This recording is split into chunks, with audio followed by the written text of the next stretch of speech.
কিছুদিন যাবৎ দেখতেছি সোশ্যাল মিডিয়ায় এই টেসলা অর্থাৎ ব্যাটারি চালিত যে অটোরিক্সা আছে সেগুলো নিয়ে আসলে অনেক তোলপাড় সরকার অলরেডি দমন করা শুরু করেছে।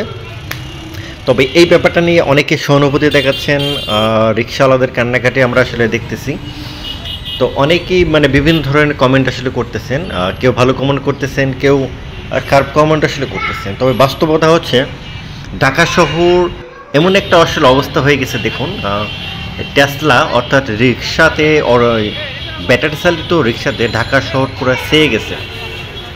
তো এখন আগে দেখতাম যে প্রাইভেট কারের অনেক বড় লাইন থাকতো, আর এখন দেখি যে এই যে টেসলাগুলো অর্থাৎ ব্যাটারি চালিত রিক্সাগুলো ঢাকা শহরের রাস্তাগুলো একদম ছেয়ে গেছে।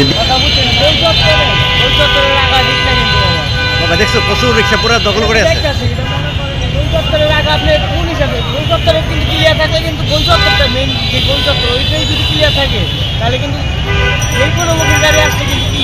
দেখো বিশ্বদের জায়গা দখল করে রাখছে।